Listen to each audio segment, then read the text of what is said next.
આપણે ધોરણ 12 વિષય ભૌતિક વિજ્ઞાન અને ભાગ 1 માં પ્રકરણ નંબર 1 શરૂ કરીશું. પ્રકરણ નંબર 1 નું નામ જે છે એ વિદ્યુત ભાર અને વિદ્યુત ક્ષેત્ર. એટલે પહેલા આપણે પ્રકરણનું નામ યાદ રાખવાનું. વિદ્યુત ભાર, વિદ્યુત ભારો અને વિદ્યુત ક્ષેત્રો.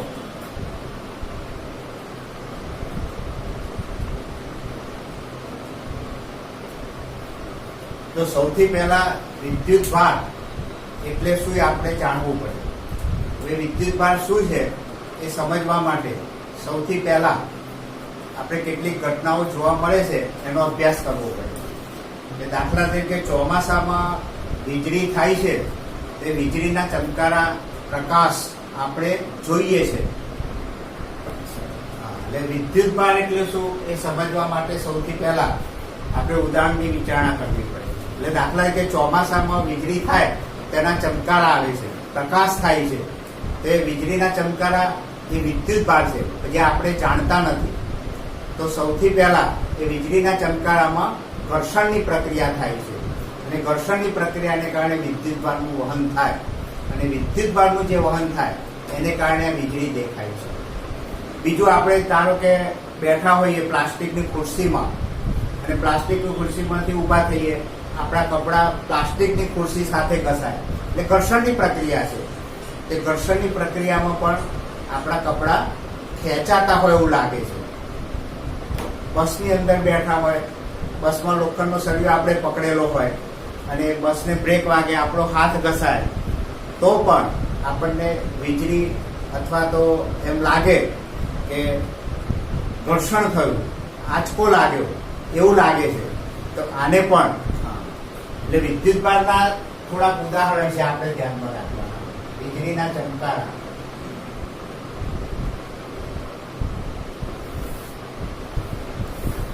પ્લાસ્ટિકની ખુરશી,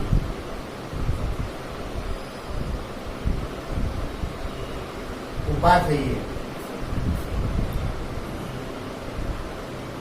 ત્યારે કાપડ ખેંચાય છે, તે તણખો છે, એક પ્રકારનો વિદ્યુત ભાર છે એવું આપણે કહી શકીએ. આવા 2-3 ઉદાહરણ તમારા મગજમાં પહેલા યાદ રાખવા. બસમાં બેઠા હોય તો લોખંડના સળિયા સાથે ઘર્ષણ થવાથી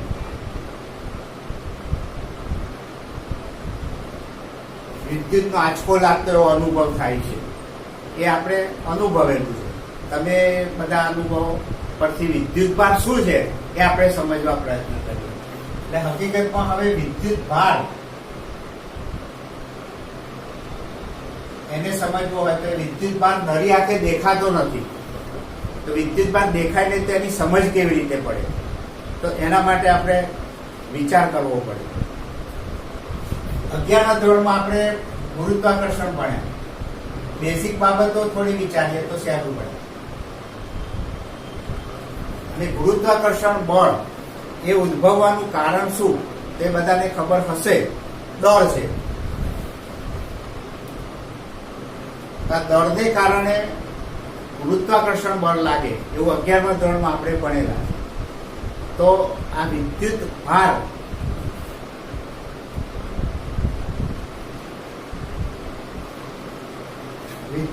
શું છે એ સમજવા માટે આપણે વિચાર કરવો પડે. તો સૌથી પહેલા દળને કારણે ગુરુત્વાકર્ષણ બળ ઉદ્ભવે છે એ આપણે બધા જાણીએ છીએ. તો હવે વિદ્યુત બળ કોના કારણે ઉદ્ભવે એવો પ્રશ્ન થાય એટલે વિદ્યુત બળની વાત કરવાની. વિદ્યુત બળ કોને કારણે ઉત્પન્ન થાય? તો આપણે એવું વિચારવાનું કે વિદ્યુત બળ વિદ્યુત ભારને કારણે ઉત્પન્ન થાય. વિદ્યુત ભારનો અર્થ શું? વિદ્યુત ભાર એટલે શું? તો આપણે ખાલી એવી વ્યાખ્યા અથવા સમજ આપી શકીએ કે જેમ દળને કારણે ગુરુત્વાકર્ષણ બળ ઉદ્ભવે છે, તો વિદ્યુત બળ ઉદ્ભવવાનું કારણ શું? તે વિદ્યુત ભાર છે. આ ખાસ સમજવાનું તમારે. દળને કારણે ગુરુત્વાકર્ષણ બળ ઉત્પન્ન થાય તો વિદ્યુત બળ ઉદ્ભવવાનું કારણ શું? વિદ્યુત બળ. વિદ્યુત ભાર શું એને સમજાવવા માટેના આપણે પ્રયત્નો કરવા. તો સૌથી પહેલા એક ઘર્ષણની પ્રક્રિયાનો આપણે અભ્યાસ કરીએ કે ભાઈ રેશમી કાપડ હોય, આ ખાસ યાદ રાખવાનું. રેશમી કાપડ તો આપણે બધાએ જોયેલું છે, અને કાચનો સળિયો, આ બે પદાર્થો તમારે યાદ રાખવાના.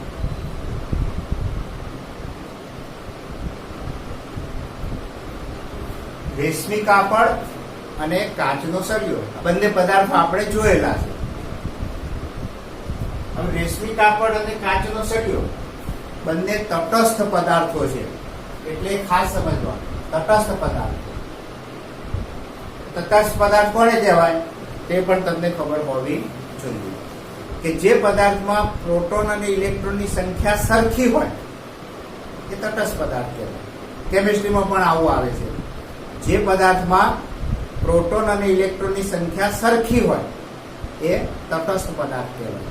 તો સામાન્ય રીતે રેશમી કાપડ અને કાચનો સળિયો એ તટસ્થ પદાર્થો છે, પણ રેશમી કાપડ સાથે કાચના સળિયાને ઘસવામાં આવે એટલે ઘર્ષણની પ્રક્રિયા થાય.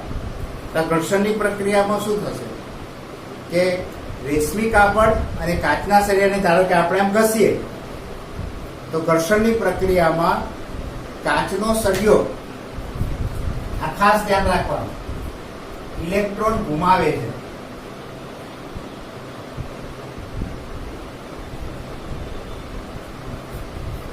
અને કાચનો સળિયો ઇલેક્ટ્રોન ગુમાવે અને રેશમી કાપડ ઇલેક્ટ્રોન મેળવે છે. આ ખાસ યાદ રાખવાનું તમારે. રેશમી કાપડ અને કાચનો સળિયો તટસ્થ પદાર્થો છે. તટસ્થ પદાર્થનો અર્થ આપણને ખબર હોવી જોઈએ.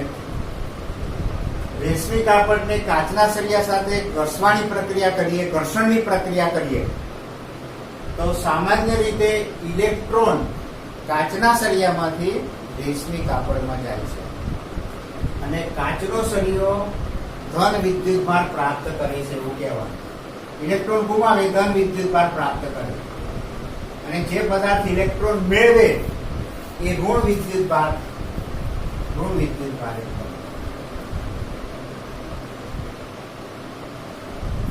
એટલે ઘર્ષણની પ્રક્રિયા પછી બંને પદાર્થો વિદ્યુત ભારિત થયેલા છે એવું કહેવાય. અને આ પ્રક્રિયામાં કાચના સળિયાને રેશમી કાપડ સાથે ઘસવાની પ્રક્રિયા કરી, એટલે આ સંપર્કની રીતે વિદ્યુત ભાર પ્રાપ્ત કરે એવું તમારે કહેવાય. સંપર્કની રીતે વિદ્યુત ભાર પ્રાપ્ત કરે. હવે આવું એક બીજું ઉદાહરણ પણ યાદ રાખવાનું. બીજા ઉદાહરણની અંદર પ્લાસ્ટિકનો સળિયો લેવાનો અને ફર. આ ફર એટલે શું? તો ફર એટલે બિલાડીનું ચામડું, એવો અર્થ યાદ રાખો.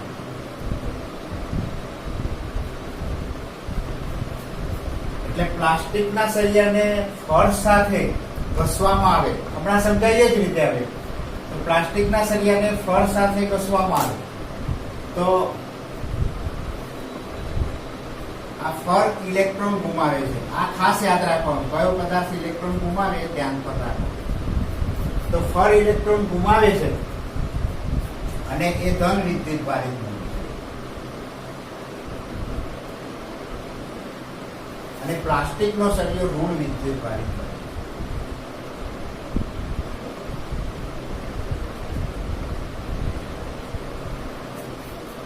બે ઉદાહરણો આપણે ખાસ ધ્યાન રાખવા.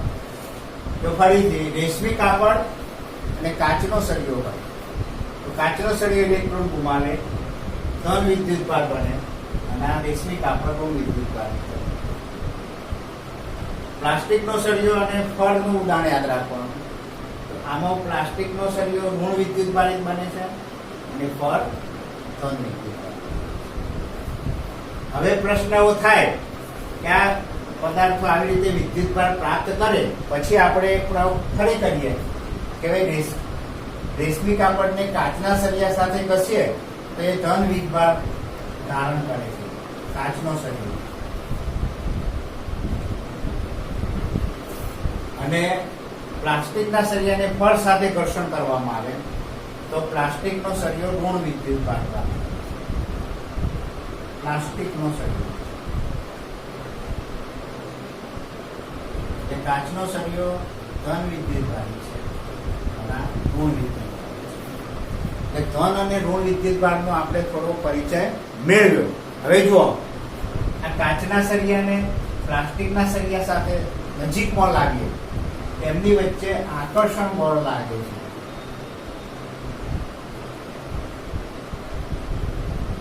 વિદ્યુત ભારો સાથે જે બળ સંકળાય એ સામાન્ય રીતે આપણે વિદ્યુત બળ તરીકે ઓળખવાનું. વિદ્યુત આકર્ષણ બળ એવો અર્થ કરવાનો.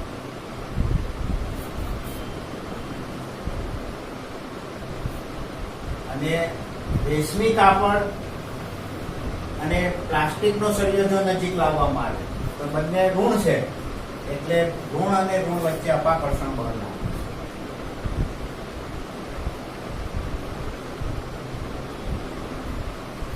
એટલે આપણે આકર્ષણ અને અપાકર્ષણ બળ બે બળોનો પરિચય ખાસ આવે. સૌથી પહેલા આકર્ષણ બળ અને અપાકર્ષણ બળ ક્યારે લાગે એનો વિચાર કર્યો. તો હવે આપણે એમ વિચારવાનું કે વિદ્યુત ભાર બે પ્રકારના છે. વિદ્યુત ભાર બે પ્રકારના. આ રૂઢિગત છે, આમ તો સ્વીકારાયેલું છે કે ધન વિદ્યુત ભાર અને ઋણ.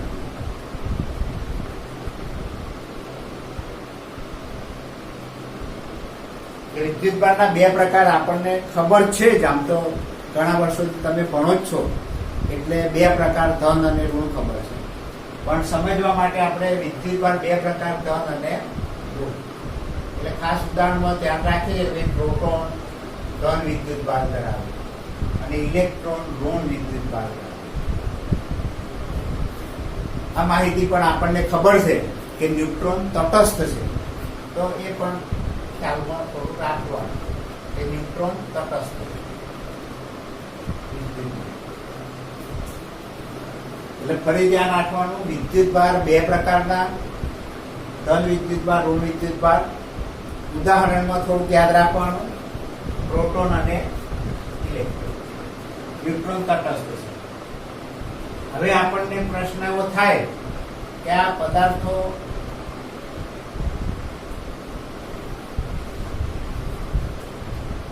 વિદ્યુત ભારિત થાય છે,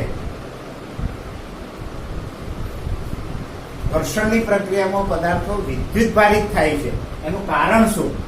એ કારણ આપણે વિચારવાનું આવે તો પદાર્થની અંદર